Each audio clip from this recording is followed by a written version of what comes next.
All right, thanks everyone for joining us after lunch. I think we're going to get started. I think some people are still wandering around, but we'll get started here so we can get into our discussion.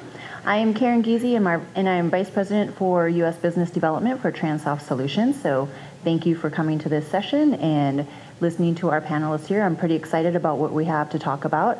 As we've been hearing this week, we know that the population growth in our urban areas is really testing our systems, highlighting the need to adapt our systems to provide safe and accessible transportation for every system user. And I know that's a topic that is near and dear to many of our hearts. We recognize that some of our most vulnerable users have not been prioritized, and there's been more of an emphasis in recent years on some of the research and guidelines around this topic to support users as part of our urban street design. This week, we've also heard a number of sessions, some given by some of our panelists here as well, that have talked about at least one aspect of vulnerable users on our existing transportation system and how to better accommodate them. We also continue to learn more about things that are important in evaluating safety in our systems and how we can or how we should shift our approach to safety mitigation and management. In addition to that, we also see technology rapidly evolving, like very, very rapidly. And this has given us so many more tools that help us identify new issues and be able to do more in-depth and intense and different types of analyses as well and give us different perspectives. We now not only assess safety issues that have occurred, but we also have the ability and tools available to us to help us identify potential safety issues so that we can avoid things happening in the future. And that allows us to improve our designs, make different decisions, incorporate preventive measures, and give us a more safety-driven approach to our decision-making during the planning and the design stages. So each of our panelists today here brings their own unique experience and expertise in this area, and I know that for each one of them that this is a topic that they care about and see as an important one. So I'm really looking forward to hearing their thoughts, sharing their perspectives, and putting forward ideas of how we all can leverage technology and build momentum to further integrate safety into our projects and our decision making to achieve a safer and more accessible transportation system for everyone, especially the most vulnerable users. So with that, welcome everyone. Our first panelist we have here is Ms. Vanessa Skelton, a GHD associate. She's a project manager and the lead for the Transportation Planning and Traffic Engineering Group in Canada. She's a professional engineer and has been with GHD since 2018 and has over 27 years experience in the transportation industry. She's also an avid cyclist and dog walker. She regularly travels the routes in her community, providing her a personal perspective on active travel. She completes safety studies and provides recommendations to municipalities for identified safety concerns. She manages design projects and traffic studies for municipalities ranging from rural communities to large cities. She's also undertaken pedestrian safety studies and designed pedestrian crossings for municipalities and university campuses. And she's also very familiar with school travel and is cognizant of the need for school travel reviews in many communities. She's a very, very busy woman with a lot of experience, so thank you, Vanessa. Our next panelist, actually on the far right to me, is Dr. Paul Saint-Aubin.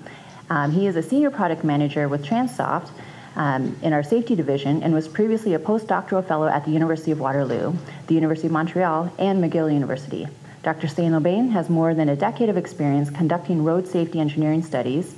He's also performed extensive research in proactive safety analysis methodologies, and he's helped pioneer video-based proactive safety analysis technologies using artificial intelligence and collision course prediction models, and works to make the technology accessible to all practitioners today. So thank you. And our last, but certainly not least panelist right in the middle here is Dr. John Morrell. He is the president of the Canadian Highways Institute and has been in that position since 1999. Prior to that, Dr. Morrell was a professor at the University of Calgary and the executive director for the Center for Transportation Engineering and Planning. He has consistently been involved in research around the world, including with the Australian Road Research Road Research Board, University of San Juan, Argentina, and the Institute of Transportation Studies at the University of California. Dr. Morrell has also been honored for his achievements in our industry many, many times, receiving the Lifetime Achievement for contributions to road safety engineering from the Canadian Association on Road Safety Professionals in 2021. He also has received the H. Robert Burton Distinguished Service Award from CITE in 2013 and the Distinguished Service Award from the Transportation Association of Canada in 2008. And this is just a handful of the many accolades and recognition he's received over the years.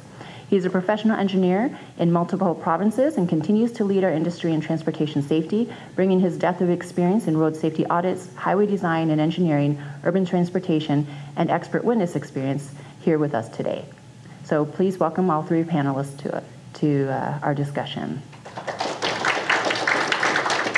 Thank you. All right, so we're going to jump into just a first kind of general question for each of them. I think the format today, we're going to have a discussion here, and then we will have time for any questions that you all have for them as well. I think we're actually not on such a time limit, so we'll go as long as our panelists are willing, and as long as you all are continuing to have ideas and thoughts and questions for them as well. But to start with, one of the things we know that's happening and will continue to happen and is a big topic is that our urban areas are expanding so rapidly in population and really exploding, which, as I mentioned earlier, is resulting in really pushing the limits of our existing systems and having them being tested.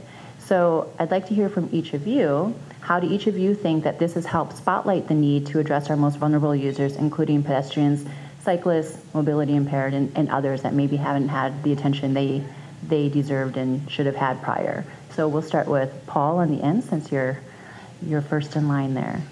Well, I'd add also micromobility to that list. I think it's a very important topic, micromobility.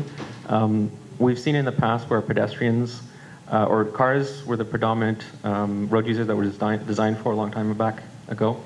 And slowly we started introducing pedestrians, and today there's a big emphasis on including more cyclists.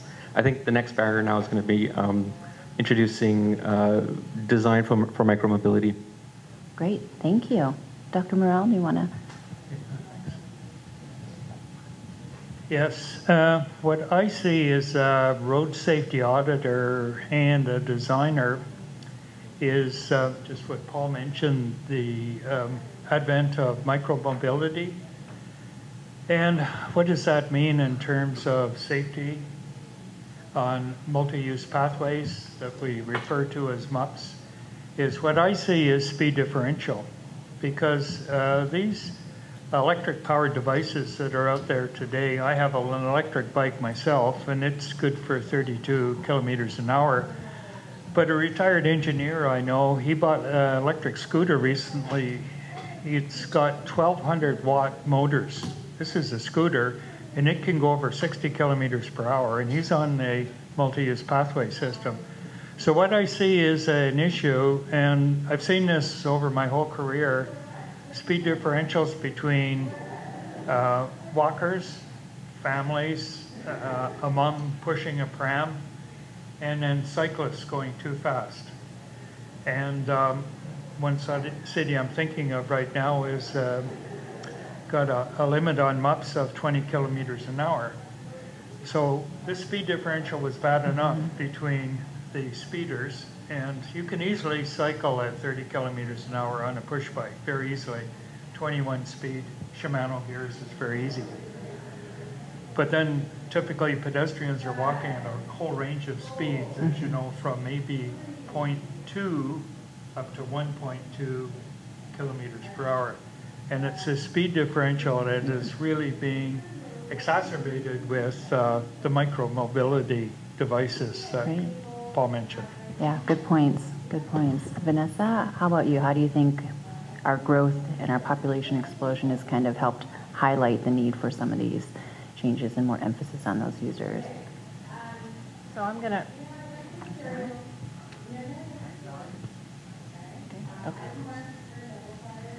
I'm going to follow up on some of the topics that we heard about at lunch, where they're talking about population growth, but also maybe a little bit of urban sprawl and land use designations, and having the services for a community not necessarily centralized, but in each community, and therefore making those walking distances shorter. A bicycle trip, we know from statistics that 5 kilometers or less is more likely to be a bicycle trip than a car trip if the facilities are provided. So by thinking about land use and decentralizing necessarily the the large urban areas and having facilities closer to people, we can encourage more use of the facilities and hopefully keep the, I mean, I understand the speed differential issue, but also if we can see greater safety when we have our pedestrians and our cyclists perhaps have their own facilities and separate from the road facilities. Right. Yeah, thank you. I think, I mean, you all bring up good points, and I think some of those things contrast each other. When we look at some of the research that's been evolving too in the last probably 5 to 10 years around our vulnerable road users, with some of these different ideas and some of them that, like I said, contrast each other for lack of a better term, where do you think from a research perspective, what are some of the things that would be really beneficial for us to shift gears on, or things that we've seen coming in research that will be really beneficial to focus on the safer system for everyone? Maybe I'll go in reverse order if there's anything. Well, I'm thinking from a perspective of perhaps school travel. Mm-hmm. And we don't know a whole lot about why parents are deciding to drive their kids to school rather than let them walk or cycle.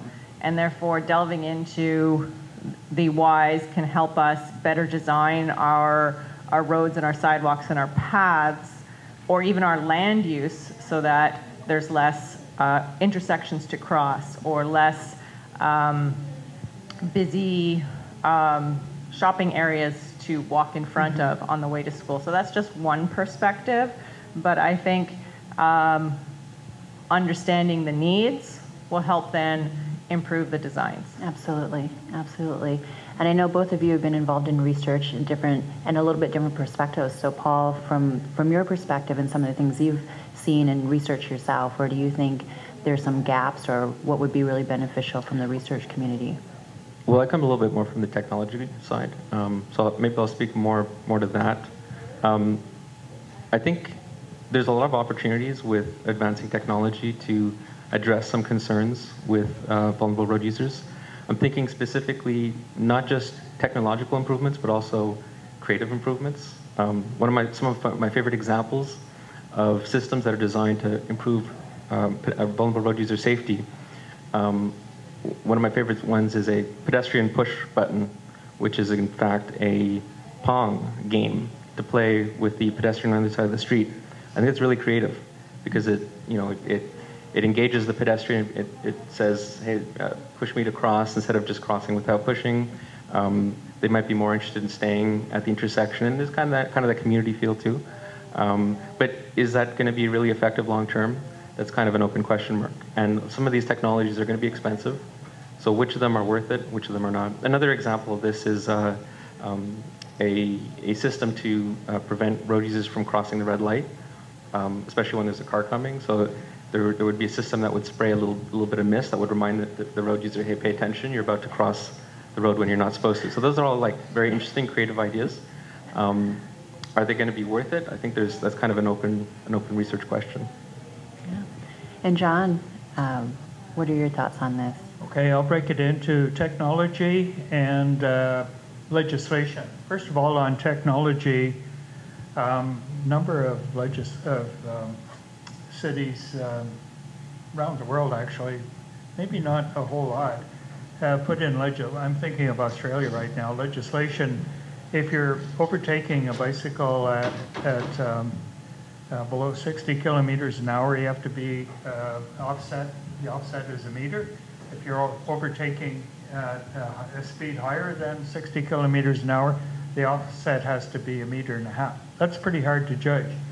Anyway, over in the UK, they've set up a system using LEDs shining on the roadway to indicate these offsets, and it comes on automatically. So it hasn't been introduced in Canada yet, so there's other things being developed technologically wise to enhance the safety of overtaking cyclists. On the legislation side, there's so much to be done because micromobility has overtaken bylaws in every city.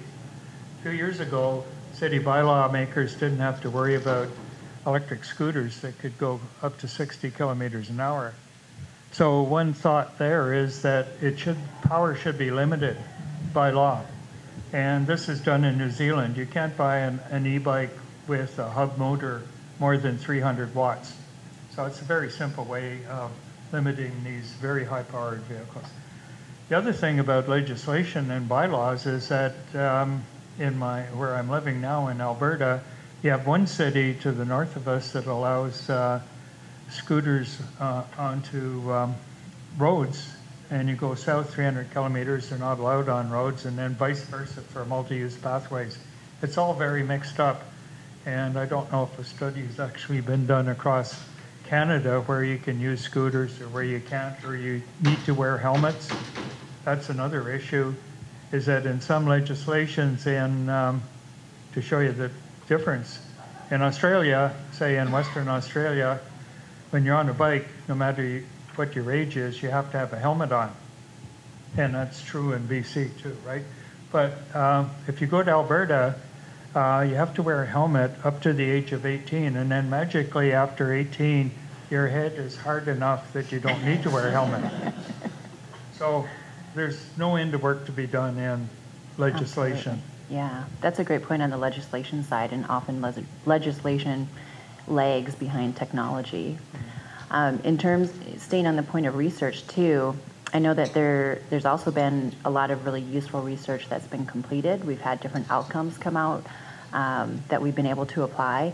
I know, Paul, you were talking about the technology side, and I know you've done a lot of studies in the safety area. So what are some of the things that have come out of the research that are going to help us in the future? Are there different factors that we've identified, things that we can incorporate into our analysis as a result of that? Some of the safety factors I know that you've addressed over different times. Yeah, I think it's important to remember the causes of crashes ultimately. I know there's a temptation, especially with proactive safety analysis, to look for symptoms of crashes, and that might only get you halfway there. The safe systems approach recognizes that road users, they make mistakes, and the system has to be able to accommodate those mistakes. So in the same way that a structural engineer will design a beam with a certain safety margin of safety to account for possible failure mechanisms, we have to design our roads in the same way, where we need to build in safety factors for behavior, specifically behavior. And this is something that we have always had difficulty maybe measuring. Traditionally, it was done with crash data, but crash data only gives you a certain portion of the picture, and it can't help you identify problems during the design itself. It's usually several years afterwards as you see the results. So I think it's important to remember what the factors are, the human factors involved. The Safe Systems approach aims to design an intersection that accommodates for potential failure mechanisms. And we need to see what those failure mechanisms are before, as we build, and after we build as well. That's great, thank you. And speaking of the safe system approach, I know, John, you've had some experience with that, pretty extensive experience with that. Do you want to share some of your perspective on the history, how it's evolved, and how we need to be applying it? Right, well, as Paul just mentioned, the one element, it's just one element of the safe systems approach, is recognizing that human beings are prone to make minor errors when driving, sometimes major errors. And so the idea is to design things to make them a little more forgiving. I can give you a few examples from road engineering. One is the clear zone. You drift off the traveled way, then there's a forgiving area with no hazards. Another is the safety edge. If you drift off the paved surface, there should be what's called a safety edge going down to the shoulder, or the shoulder bladed up to the edge of the shoulder. And just on that Paul brought it up here, I just remind everybody's probably got the magazine for this month. Okay, I encourage you, there's two really good articles in here. One is on safe systems and one is on here Vision Zero. And they're short, and they cover all the points, and then they give references that you can delve down further into things. So just mention that because it is an excellent reference. On making facilities more forgiving for pedestrians and cyclists, we know if we put a buffer between a barrier curb, that's 150 mil barrier curb, where you're moving onto the shoulder and connecting into the C and G, is that if we can work in where we can a 2-meter barrier curb, we know that safety goes up. The other thing too, I've seen on some recent MUPs that I've been auditing, and I audit them with on my bike and use a GoPro, so I have a record of what I see. But I've seen some MUPs right against the barrier curb. So if the cyclist just drifts off the edge there, they drop down 150 mils. Now that's not a big deal for an experienced cyclist, but for someone who isn't, and it catches them by surprise, they can have what's called a pitch over accident, where they, because of the position of your center of gravity, you go over the handlebars, and those types of accidents can result in pretty serious injuries. So I think there's some simple things we can do in design to enhance safety for both groups. Absolutely. And Vanessa, I know you've worked with so many communities, large and small, and rural and urban, and you do a lot of design work as well. So how does the safe system approach apply in your world, and how do you see it being applied in the different communities, and what are some of the challenges with that? I would say definitely the challenges are the budgetary constraints. I mean, every project, when it starts out, it always has the best intentions to provide a facility that's optimal for all users. But as you progress through the design phase and you know what the budget limitations are, you can't necessarily build a fully spaced out or cross-sectional width for everything that you might want to. So there's checks and balances, and you have to weigh the pros and cons of all the options. And in some cases, you might have to reduce the width of your sidewalk a bit so that you can have a bicycle facility, or a certain section of road might need to have the bicycle facility on the road, even though that's not your first choice. So it's choosing how to accommodate the users that you want to have there, but still have the budgetary constraints managed.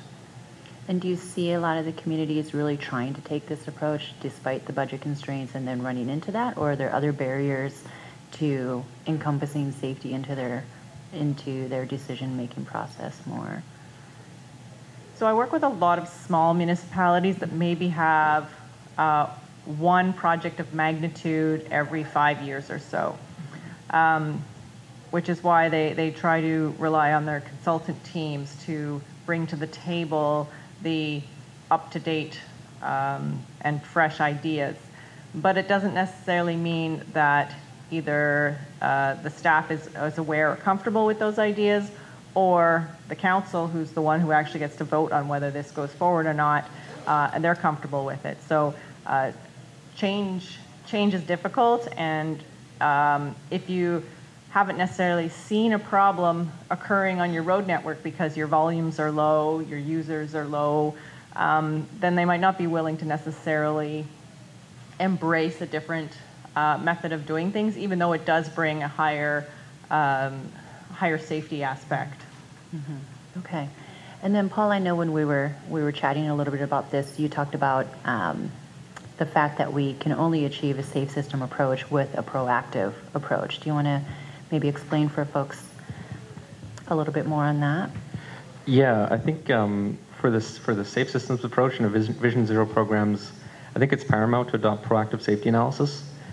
And I really believe strongly in this, and I think the reason ultimately stems from the fact that if we're learning about crashes after they happen, we've already failed our objective to reach Vision Zero.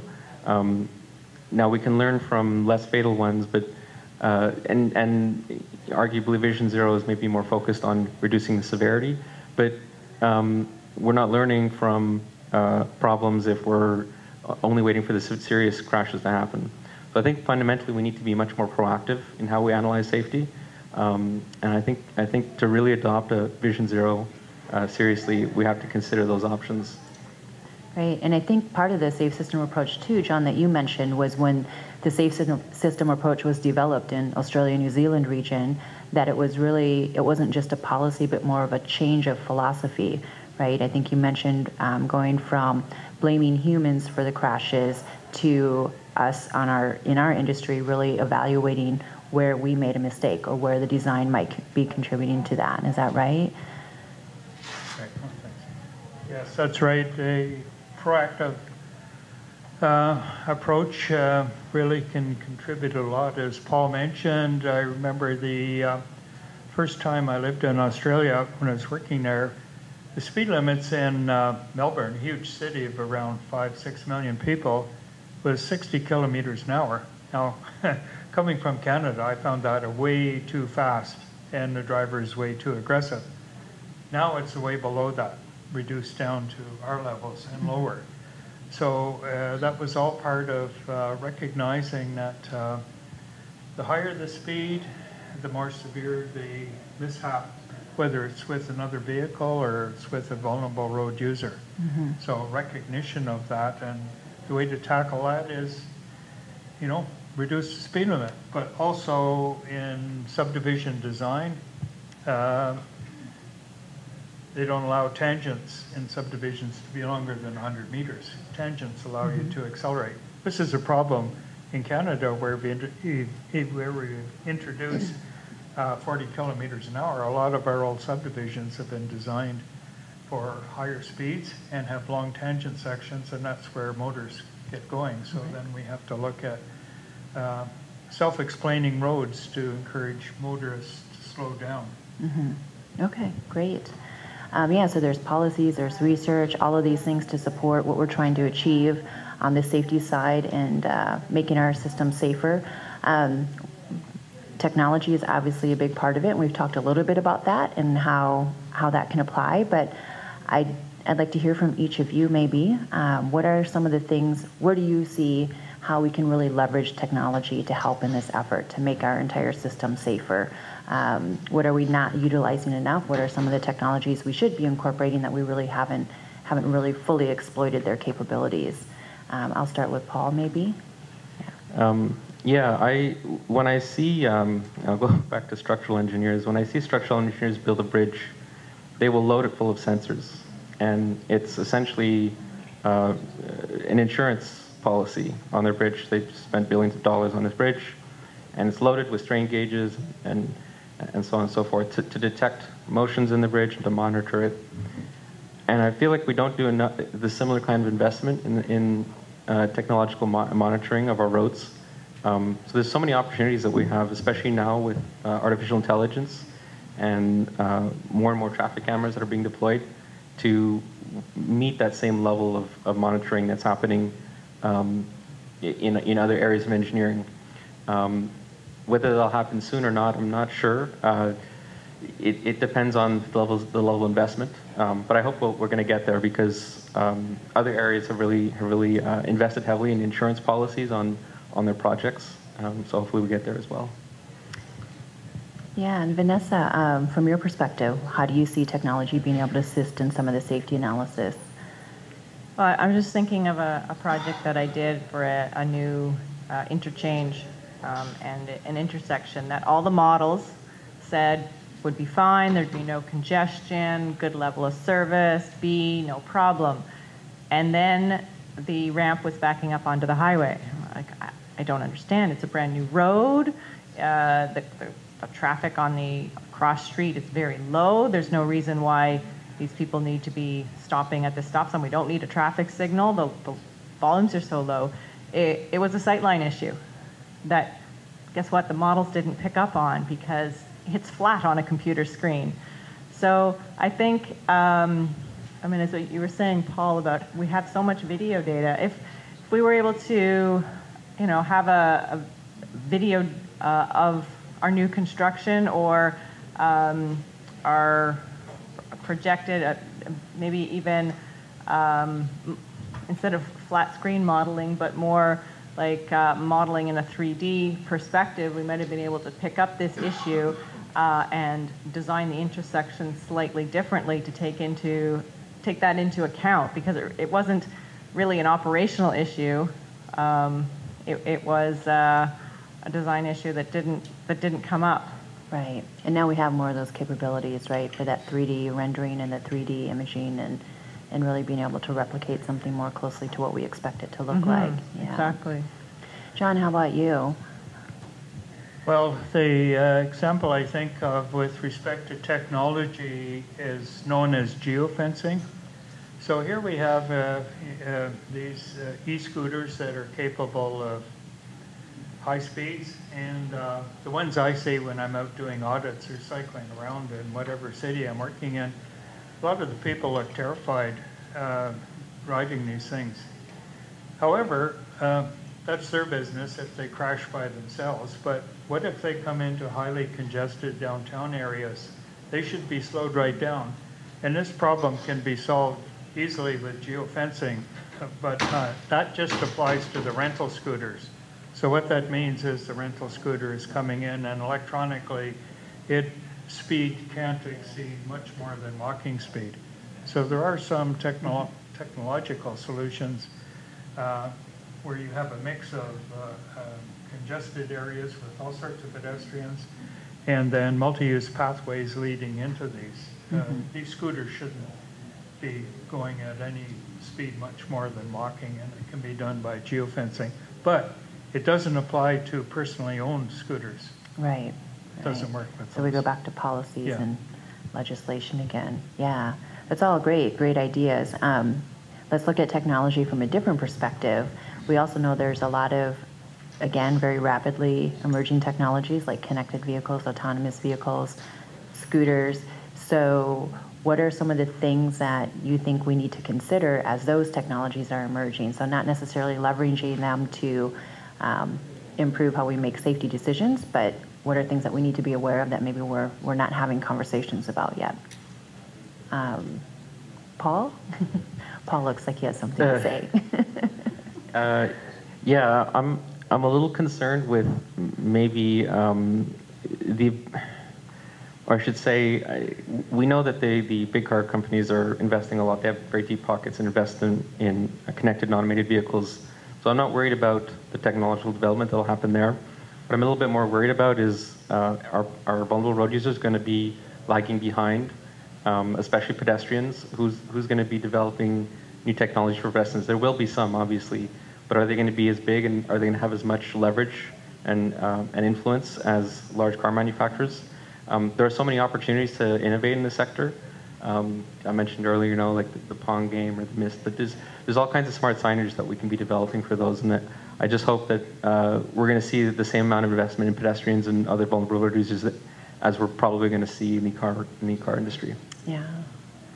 Vanessa, did you have any thoughts on? I was just thinking they don't have as much of an advocacy group or as loud or as deep pockets, as you say, to push the agenda for pedestrians and cyclists. Most of the time, cyclist groups are very local or regional within a community, and they don't necessarily, I mean, there are larger organizations, but it tends to be more grassroots, I think, the bicycle community, and unlike the big car manufacturers that are looking towards developing this and have test tracks to test out these things. We don't have test tracks for pedestrian or cycling types of infrastructure, and it's almost like it has to be a trial and error, and have to have some brave communities to say, let's implement this and see how it goes in a pilot project. So not only a brave community, but brave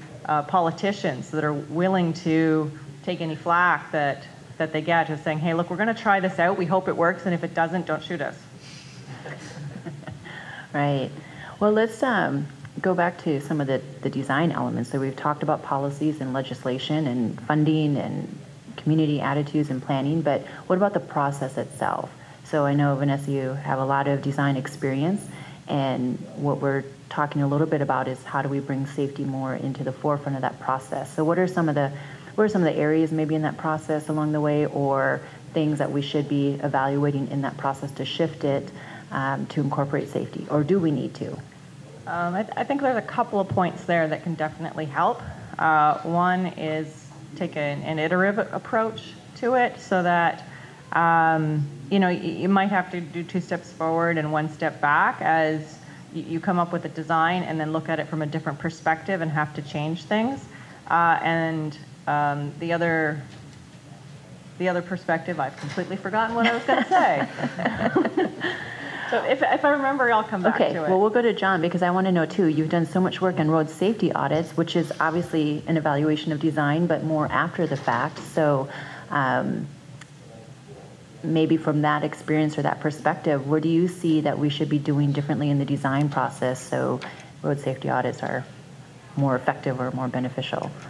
I'll speak to 2 issues that I see as an expert witness when people get clobbered by a vehicle, cyclists or pedestrians, and as a road safety auditor. So the issues I see, and they've only been introduced into the Manual Uniform Traffic Control Devices in the 2019 edition. In some cities, we're introducing these things a few years before, but now they're in the manual. And so I speak to the issues of cross-riding. Okay, so cross-riding, normally, if you turn the clock back not very far, a cyclist coming up to an intersection, signalized or otherwise, generally the rules of the road, you stop, dismount, walk your bike across. And a sensible cyclist on a channelized right turn, look upstream, see if there's anybody coming there, make eye contact. Cyclist or pedestrian has the right of way in the crosswalk over the driver, but you've got to make that eye contact. In fact, that's in the BC manual rules of the road, quite explicitly. So what I see happening here with the introduction of more and more cross-riding, so you have cross-riding across the main lanes at an intersection. Okay, cyclists can cycle across there. Gets to the pork chop island, then he's got twin parallel lines. Now, technically, that cyclist is supposed to stop, dismount, and walk his bike. And that gives everybody enough time to adjust to this bike crossing. But what I see now that these have been introduced, the cyclists just assume it's all cross-riding. And there's a small committee of MUTDC looking at this, but there's no clear assessment as to what sort of signing or warning should be given. Naturally, as a cautious cyclist or whatnot, even if he has the right-of-way, will look and make sure that car is stopping. You can't assume that all drivers are going to stop at a stop sign, for example. Right. And I see that in my own video logs and GoPro videos. So I think that's something that's just happening, and I'll mention the trail crossing sign.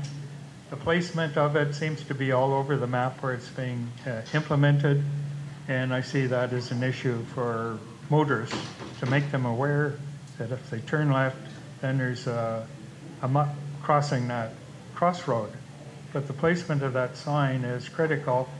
And I also ask myself, do drivers really know what that sign means? It's in the manual, but for older drivers, they don't have a clue. Mm-hmm. Maybe younger drivers just getting their license might be educated in it. So is there something, do you think, any of the 3 of you in the process that would help alleviate some of the issues that you just brought up, John? In terms of as we plan and design these facilities, are there tools that we're not using? Do we need to change the process of understanding so we understand maybe what we're designing where we're creating a hazard that shouldn't be there?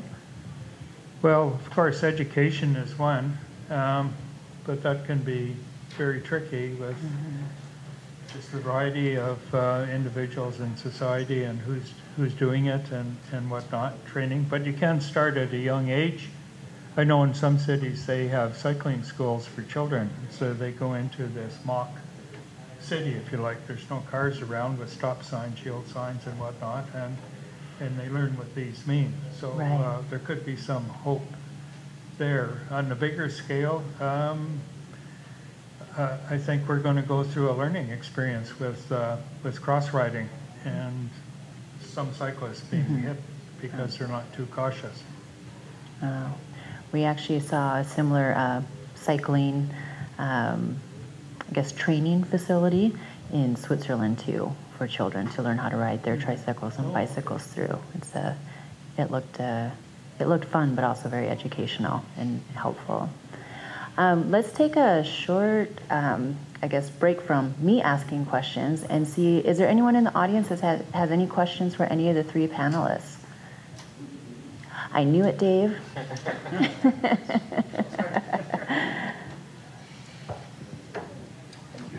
Gee, I'm all excited.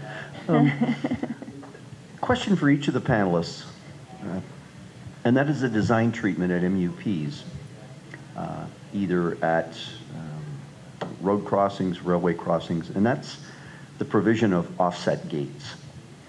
And I'd like to hear from each of you on what you think of them. Have you heard of any research that's been done on their effectiveness, on the safety issue, on do we need them, or are they a good idea, bad idea?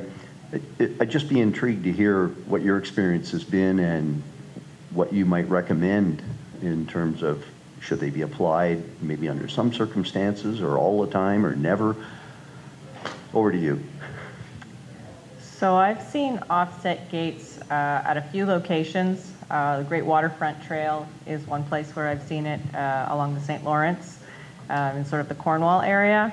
And I've seen them at a place where the multi-use trail meets roads. And I think they're generally there to remind drivers that although this looks like a lovely place to drive, it's only for bicycles, walkers, horses, but no cars. So in that regard, I think it was pretty useful.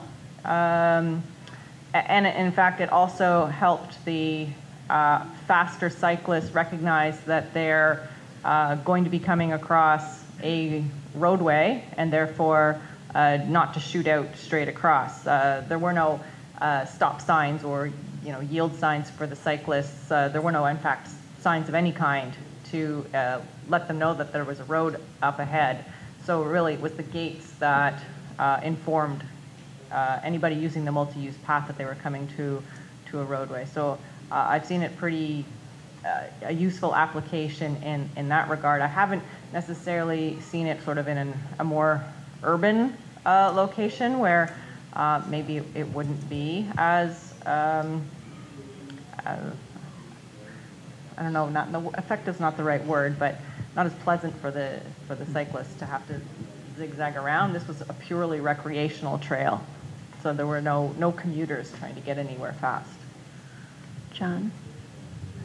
Yeah, good question, Dave, because it comes up in many different circumstances. One is I'm thinking of right now on LRT crossings, and there's a new sign in the manual that says watch for second train coming, right? You've seen that in there, a good sign. But for the LRT crossings, what I've seen is the Z gates work very well because they force the cyclist to get off. First of all, you can't, at least I can't cycle through them. There's probably some cyclists that could. But it forces you to look one way and then look the other way, okay? Now, Vanessa mentioned LRT crossings work well. Vanessa mentioned multi-use pathways coming to higher speed roadways, and that's an issue. The most effective gate I saw, seen as a cyclist and on a multi-use pathway is in New Zealand, coming up to a main highway. There were two parallel rails, and the only way you could get through these is to get off your bike and kind of squeeze yourself and push your bike along. So by the time you got to the highway, you were walking for sure. And so that really caught the attention of everybody on the multi-use pathway. The other one you mentioned comes up in the area of where you have a arterial roadway and a multi-use pathway, then a railway crossing. And not all railway crossing arms extend out far enough where that multi-use pathway might be. And there are guidelines in Transport Canada that, depending on that offset from the roadway edge to the multi-use pathway edge, that the city and the railway together must fund a small gate arm. You've probably seen these in some instances. They're not cheap, around 60 grand or so. And they have to be all wired in the same way the main railway gates are. So I think all of those things are fairly useful, effective in my view. But I'll go back to another point that Vanessa made there. Multi-use pathways, again, coming up to channelized right turns. So the cyclist is going along, he comes to a channelized right turn, and there are twin parallel lines. Hopefully there isn't cross-riding lines. And so he should stop, or she should stop, and then look upstream, see what's happening. Talking about research and things to do, we have to collectively think of what sign should we have. I've seen signs that say cyclists must yield to cars, even though they have the right-of-way. Okay, so that sounds a contradiction in the rules of the road. But I think it is a very good sign, a big sign. Watch for cyclists, watch for vehicles, look left, yield to the vehicles, even though you have the right-of-way.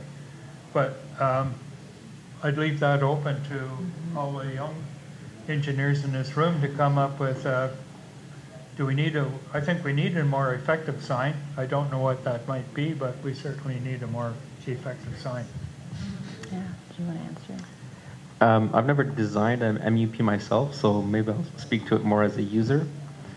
They totally make sense to me as a user, because there have been way too many times where I've been in the cycle lane riding my bike and a car was just driving on the bike path.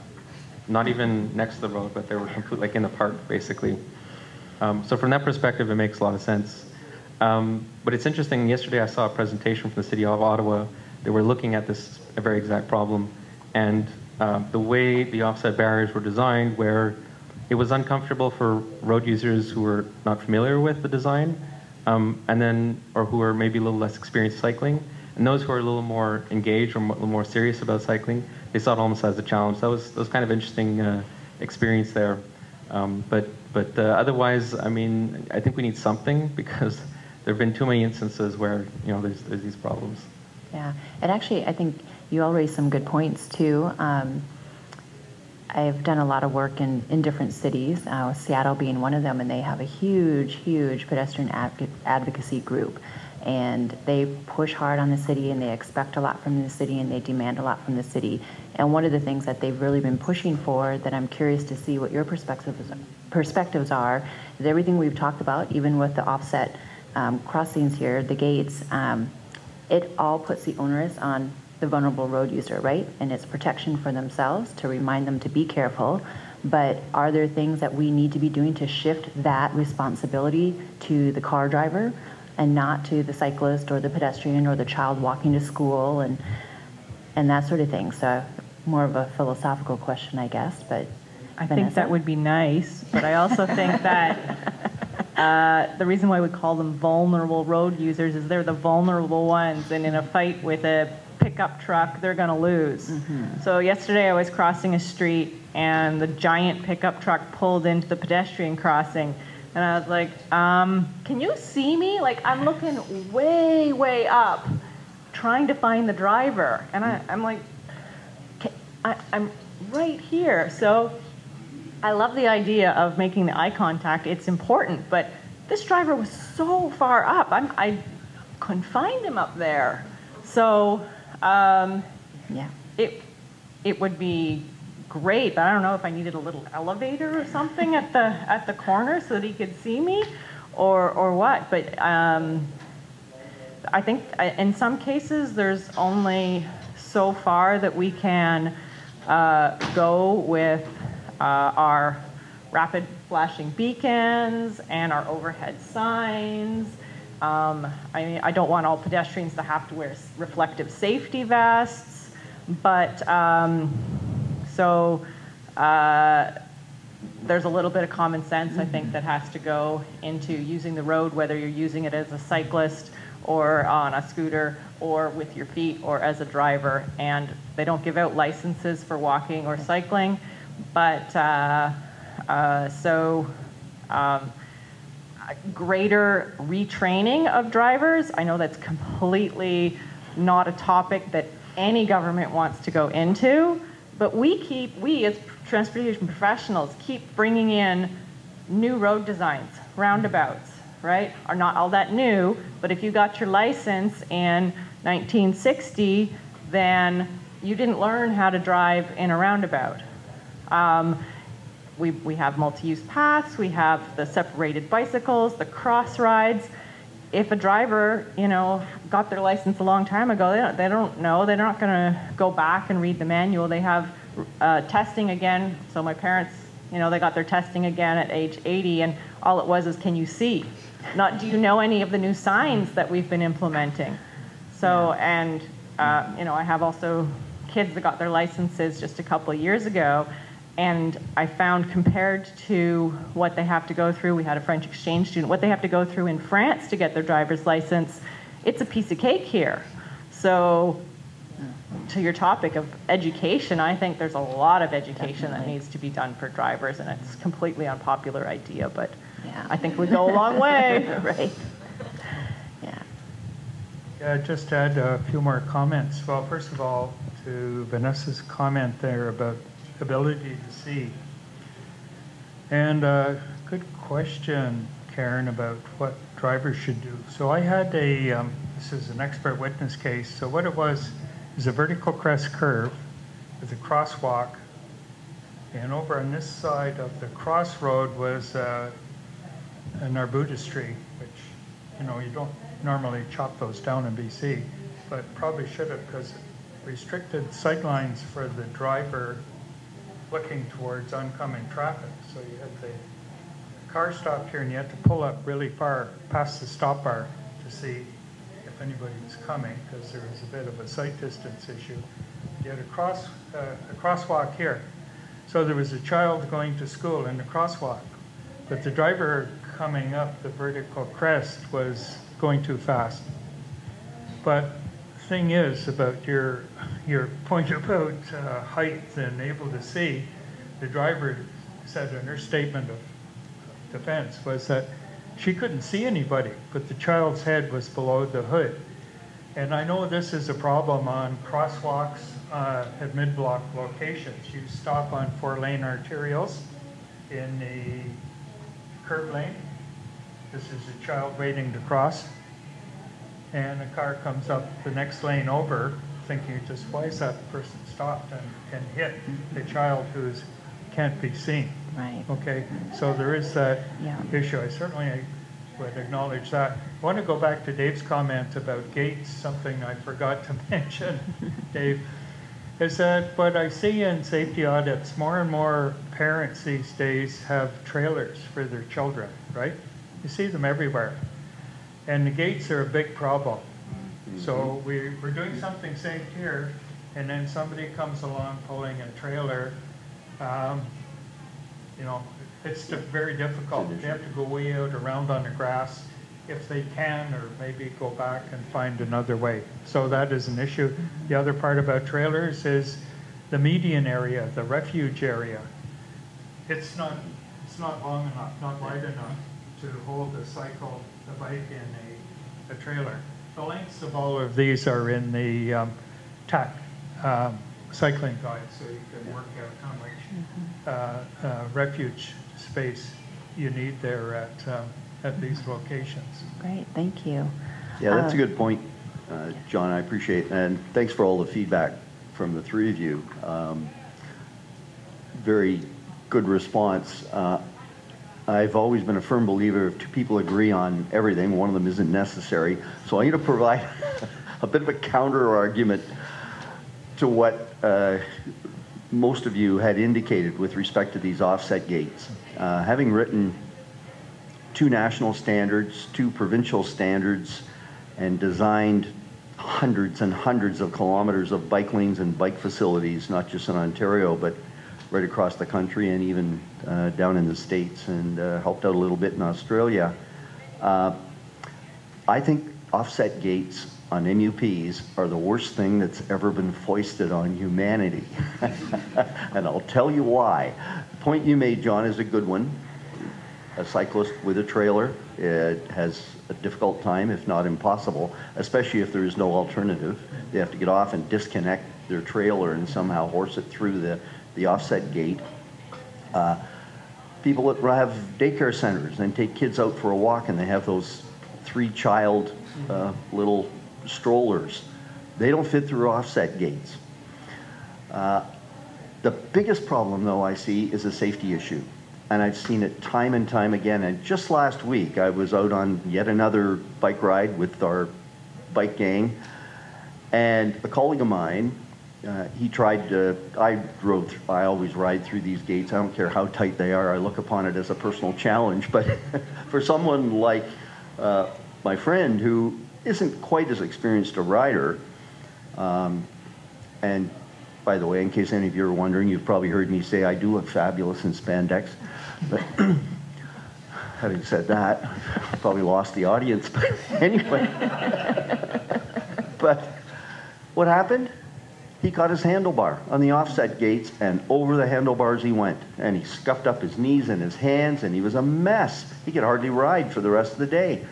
And I don't think there are very many, if any, statistics out there anywhere that keep a record of how often that happens, of people who think they can ride through offset gates but don't quite make it and end up doing a face plant. And to your point, Vanessa, where you need to keep vehicles off of MUPs, absolutely, we need to do that, but you do it with a bollard in the middle of the lane. Simple, cheap, effective, and just historically, the City of Toronto used to have all kinds of offset gates on various trails throughout the city. They have removed virtually all of them. For one reason is the safety problem that they've encountered, but the other big reason is congestion. Where you have offset gates, I have sat for several minutes in the rush hour when you've got a lot of commuter cyclists coming along an MUP, and they're just pouring through these offset gates. And I'm sitting on the edge. I could read a couple of chapters of War and Peace, waiting for a break in the action to just go the other way, because they are obviously just unidirectional. And under really busy conditions on weekends and evenings, when there's a lot of folks out riding, or even just out walking, it's a problem. I could go on and on. The problem I have is they are prevalent at railway crossings. And I loved your point, John, about, yeah, if you're going to have gates at the railway crossing, have one on the MUP. Makes sense. But at a railway crossing, I had this discussion with the good folks at Go Transit. I was doing a presentation on rail crossing safety there, and we talked about offset gates. And I said, if you come to a railway crossing and you can't hear a train coming, you can't see a train coming, and you can't feel a train coming, you probably shouldn't be on that MUP by yourself, because you're just not capable. If you're that impaired, and not even mobility impaired necessarily, but if you don't have those 3 senses cooking for you, and you can't hear a train coming, well, you should have a companion with you. But the thing is, these offset gates that the railways seem to want to put in, I just find they're overkill. Snow clearing. Yeah. How do you sweep a sidewalk or plow a sidewalk or do the things you might need to do in the wintertime when you get all these crazy offset gates there? So what happens in most cases? Cyclists ride around them, and you see well-worn paths around these offset gates. And I just find that they are a real pain in the bum, but mostly it's the safety issue of people who are inexperienced catch their handlebar, their knee, or whatever, even their pedal, depending on how high they are, and down they go. Right. So that's my 2 cents worth. I'll shut up now. Thank you, Dave. That was great discussion. Appreciate that. Are there other questions? Oh, all about offset gates, or? I'm actually going to. Thank you. We've had a lot of great discussion today on the pillars of Vision Zero about incorporating design and education and policy direction. But in today's presentation here and the panel this morning on Vision Zero, one of the things that was suspiciously silent was enforcement. And what role do you all see for enforcement in implementing safety for vulnerable road users? That's a great question. Anyone want to start? I don't see enforcement as a great companion to Vision Zero because it relies on being in the right place at the right time and catching the people doing the wrong things, which is why I think the design elements are the key, more of a key factor in Vision Zero. And considering what will go wrong and trying to plan for that would be more effective in my opinion. And I would like to hear a differing opinion so I learn something. Well, Paul, I think from your perspective with... Yeah, I kind of echo that sentiment a little bit, but maybe in the interest of making a counterpoint, the nice thing with enforcement is proactive in a sense, where you can only design for so much. At the end of the day, you're still going to have some people that are going to misbehave, and you have to do something about that. But I don't think it should be an emphasis. I think the core values of Vision Zero is really about empathizing with the road users, not giving them negative reinforcement, but saying, we know you're going to make mistakes, so let's design it so if you do, things won't go catastrophic. Do you have anything on? Yeah, I'll speak to your question with respect to enforcement on multi-use pathways and the range of people on them today. So one city I'm familiar with has a regulatory speed on all their multi-use pathways, and they have just about 500 kilometers of multi-use pathways now, and they're heavily used. The posted speed, regulatory speed, is 20 kilometers an hour. And you know what, I don't see posted speeds on all multi-use pathways in other cities that I get to audit in. But I think that's quite a reasonable speed, considered there's pedestrians out there, and the fastest pedestrian is going to be walking at 1.2 meters a second, as we use in our design. But in that city I'm talking about, there's bylaw officers that are supposed to be enforcing the speed, and they do occasionally. And though I haven't seen many out lately when I'm cycling around, but a son-in-law who goes in these, triathlon competitions and whatnot, and they're always training. He told me somebody on his club there got a $200 ticket, and I think he was going 50 or 60 kilometers an hour. I didn't hear the speed. So that is a lesson for him, because that's way too fast for a multi-use pathway.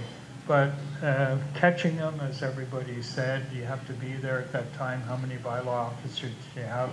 So you see a lot of scofflaws, in my experience, on multi-use pathways. Some of them going way too fast, considering there's walkers, there's children, there's mums with prams and everything on multi-use pathways. So, and I don't know if that message is going to go back about this guy getting this $200 fine. That's the biggest fine I've heard on this multi-use pathway. Wait, some other questions. That's a great question. Wait, I have another idea. So we have the ability to have red light cameras, right? We also have, in some jurisdictions, speed cameras. what if we had cameras for jaywalkers? Because then we're protecting people from themselves, right? So, Paul, do you want to talk a little bit about some of that? I mean, we can do it. That's a good idea, though. I say this because Paula is obviously oversees some of the products that actually address some of these issues too. So it is used for enforcement. We are seeing more technology being used for enforcement, but I think you all make good points too about even just learning about bad behavior, even about learning about violations. Doesn't mean we have to give a ticket out, but if we learn what are causing violations, then we can do things about that as well. Yeah. Great. Yes, sir. Yeah, I was just wondering what your... Thank you. Thank you. I was just wondering what your position is about roundabouts, because they've been proven to reduce vehicular collisions, but they have definitely impacts on the pedestrian and cycling realm. well, I am planning on doing a study on that, if I could, a before and after study, at a high school where currently there's a traffic signal and there's problems with people running the red lights. I'm waiting for the construction to occur so I can do the after part of my study, and when I get the results, I will let you know. But yeah, that is something that comes up in all communities when a roundabout is being planned, that people come out and say, well, what about the pedestrians? You know, think about our children. I mean, what I like to point out is that when you're crossing a roundabout, you only have to look at traffic from one direction. And I've found that to be a fairly comfortable thing. I did a accessible trip at a TAC conference in Halifax where we got together with a representative from the CNIB, and she brought a bunch of different goggles that made you either only see a tiny pinpoint or nothing, or everything was blurry. So all different types of vision impairments. And we went to a roundabout with a cane and tried it out. And really, I have to say, using just my ears, I was able to hear the oncoming traffic from the one direction that I was going to cross. And I mean, I had somebody there with me because I wasn't trained on using the cane or anything like that, so I knew they wouldn't let me get hit, but I still felt I could do this, and therefore I know that that's one of the issues that comes up often as well, is that the roundabouts, you don't have the push button, although in some places they are installing a push button with a auditory signal for the visually impaired as well. From the cyclist perspective, I mean, there's different treatments that we apply depending on what the number of lanes are in the roundabout and approach speeds and traffic volume. So for the confident cyclist, they can cycle around in the driving lanes, take the lane. For the ones that aren't, ramp up and have like a multi-use path, even if they have a separate facility, have a multi-use path type of facility as you go around. So, I mean, I hope that these design ideas are addressing the vulnerable road user experience at roundabouts, and I would still recommend them for safety for vehicles and safety for pedestrians and cyclists. As a pedestrian, I would say I really love roundabouts, sort of for the same reasons you alluded to. For me, the primary thing as a pedestrian is I can focus on one direction at a time. I don't have to worry about both sides. And I feel protected in the island. As a cyclist, on the other hand, it's a mixed bag, especially in North America, where there are rarely cycle paths along the roundabout, so you're essentially forced into in the roundabout. I spent some time in Sweden, and in Sweden, there are cycle paths basically everywhere. There's a road, there's a cycle path, and then there's a sidewalk. And they built the cycle path next to the crosswalk where the pedestrian is crossing. So you have the same benefit as a cyclist, where you can focus on one direction at a time. So that was great there, but it isn't here, and so it's kind of problematic when I take a roundabout as a cyclist here. But if we did have that good design, where we had those cycle paths for cyclists at roundabouts, I would be quite happy with them, I think. Yeah, the countries like the Netherlands that have a long history of bicycle riding have looked into this. That's probably the best reference source I can think of. And they do have, as both Paul and Vanessa mentioned, they have schemes where there's a multi-use path outside the roundabout. But there was an article recently, and I'm racking my brains to try and remember which journal I read it in. Sorry, I just can't remember. But it was a fairly long article and saying that this is their big safety issue with cycling, was roundabouts, with injuries and fatalities. So it's still happening. And yeah, roundabouts are great. They reduce the severity of the collisions, and they're great. Except I just wish that in provinces with multi-lane roundabouts, drivers knew who had the right-of-way depending on which lane they're in. They don't seem to. All right, Pascal had a question up here. Thanks. It's an issue that maybe not too relevant to Vancouver, but everybody's pushing for active transportation, so we're reducing car trips and so forth. And these are trips that are going to happen all year long. And in the rest of the country, all year long means you're going to have a lot of snow. And safety-wise, you're going to kill yourself if you're on a bike and you're trying to cycle through snow conditions. So some cities have what they call the white path, the white system, where they clear out some of those MUPs. There's only a few of them. And then since you've got all these new cycle users, well, then they're using the regular streets. So what is your vision? What is your view on? And are there any statistics on the increased problems or crashes in the wintertime of people using not fat bikes? Not everybody has them, but just using regular bikes in snow conditions. Okay, that's a very valid question for a country that has winter and long winters in a number of the provinces. In Calgary, they started a program that was actually a volunteer a number of years ago to clear some of the main MUPs. Now it was taken over by the Parks Department, and they clear the multi-use pathways before they plow the road, much to the anger of drivers. Because you see the multi-use pathway being cleared, and the road is still impassable in some places. So yeah, you're right, that has been done. But I would say as a winter cyclist too, that there are safety issues on sag curves. On sag curves, you can get a bit of ice down at the bottom, so you have to coast through those. Stopping is a little different in winter, but I'm surprised when I go out, when I see the number of winter cyclists, quite a few now.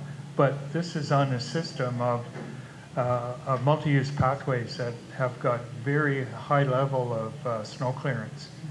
I agree with that. My issue is that you create the need basically for the cyclists, but you only have a fraction of your MUPs that are of your network that's cleared, and then so those people are using all these other streets, and they become very vulnerable, or they're easy targets basically. Mm-hmm. Yes, those issues are in letters to the editor all the time. You're right. Well, I was going to speak to that as that very issue, which is you need a critical mass of clearing before your network is useful. So I'm a winter cyclist, and I find, although we need to clear those paths, I find the programs effectively are useless because I might have a certain segment of the road that is cleared, but that's only a fraction of my route.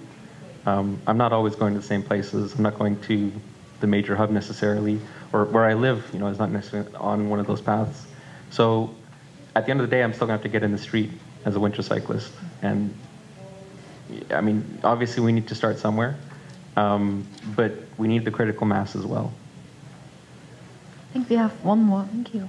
We have time for one more question, and I think we have to start wrapping up here. But yeah, one more question. Yeah, my name is Stefan. I have a question about micromobility. So I guess most of the research that probably everyone here is familiar with is like the relationship between like the bullet speed of a vehicle and the impact on a vulnerable road user.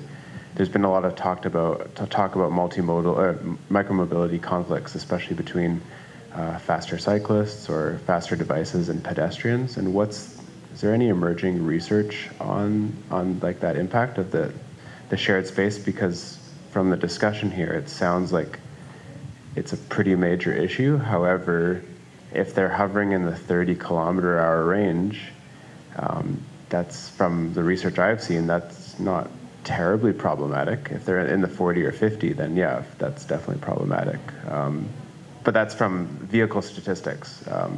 But what's the micromobility context that's relevant here?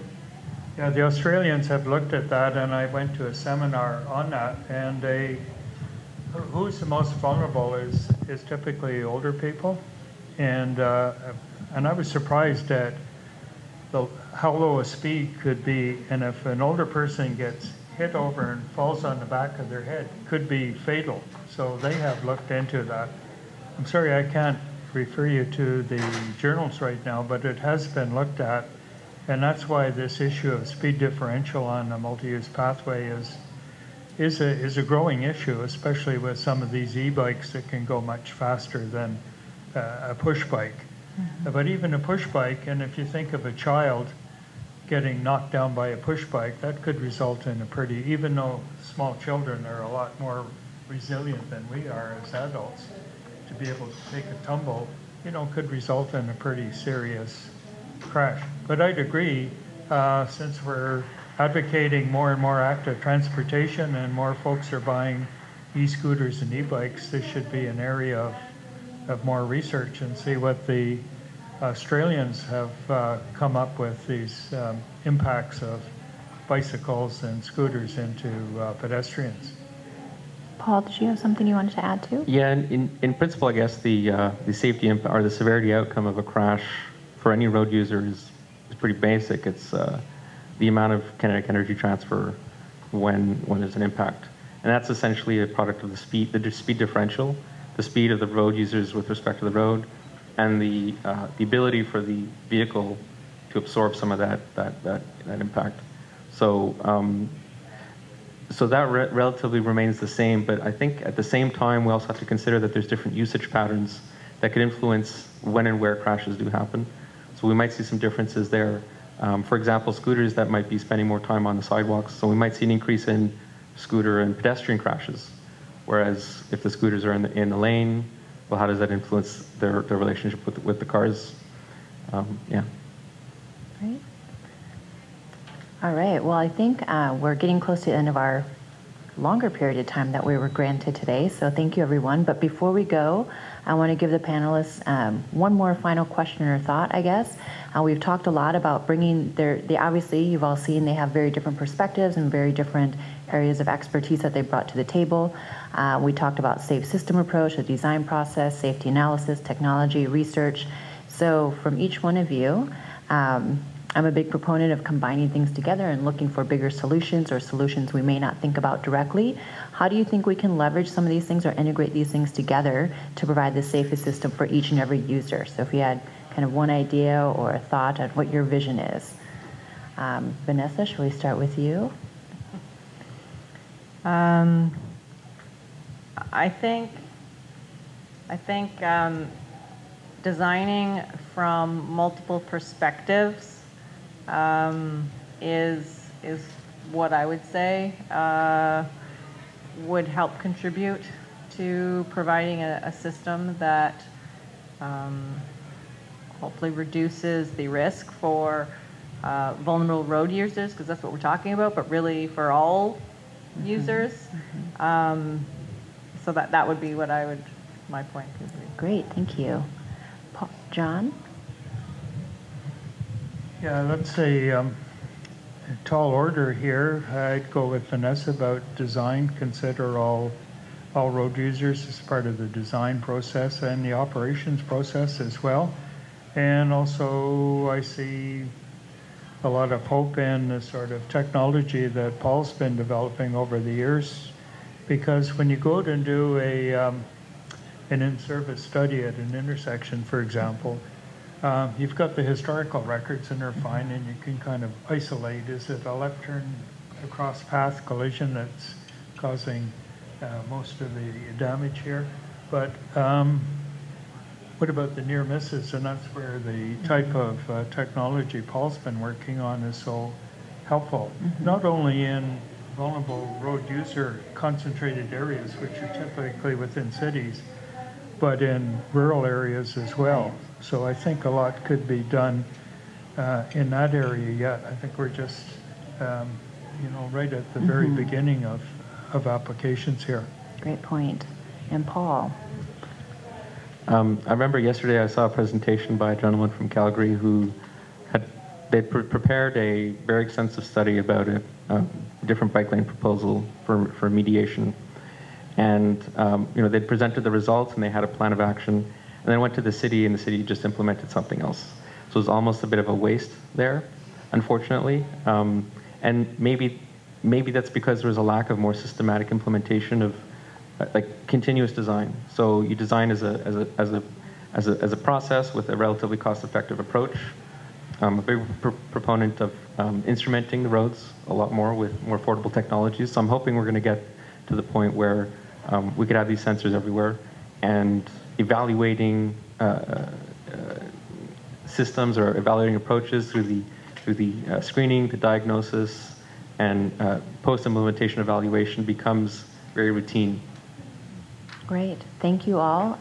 Thank you so much for participating in the panel, for all of your thoughts and perspectives and sharing your knowledge with all of us. And thank you to all the folks sitting here listening and hopefully gaining some different level of understanding of some of these perspectives, and of course for the questions and the discussion that we had together. So thank you all for being here. Appreciate it.